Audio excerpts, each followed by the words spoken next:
A McKinley High School and University of Hawaii graduate, Major General Robert G.F. Lee spent 39 years serving in the military, the last 8 as Adjutant General for the state of Hawaii. In 2010, he was asked to help design the Congressional Gold Medal for the Nisei, the second-generation Japanese Americans who served in World War II. The medal is the highest award given by Congress. In 2017, he was asked to do the same for the Chinese American veterans.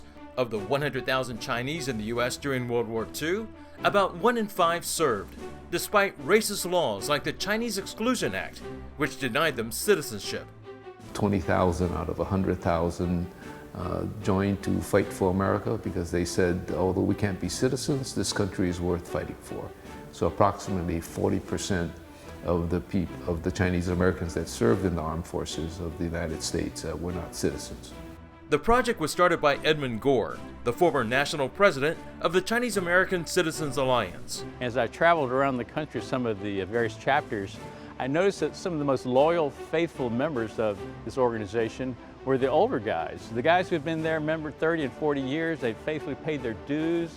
And I looked around and said, you know, we have not done much for them at all. Really, for the Chinese Americans who have been here for, more than almost 9-10 generations now on the West and East Coast, we see that there's so much pride in the fact that we're able to get this medal for those who served, because these men and women were part of America's greatest generation. Unlike the Japanese and Filipinos, the Chinese did not serve in segregated units. The medal reflects their diverse roles in the war effort. The Chinese Americans served in every service. They fought on air, land, and sea.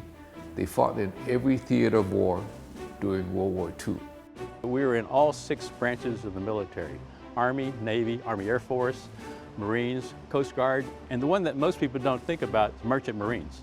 While the entire Hawaii congressional delegation supported the medal, the lead co-sponsor of the bill was University of Hawaii graduate and now U.S. Senator Tammy Duckworth.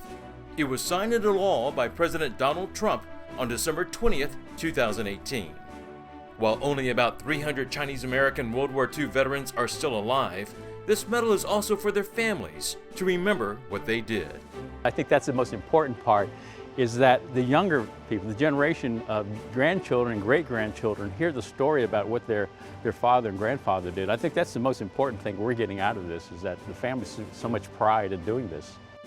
If you know a Chinese American veteran who served in World War II, there is still time to register and receive a Congressional Gold Medal. For information, go to caww2.org.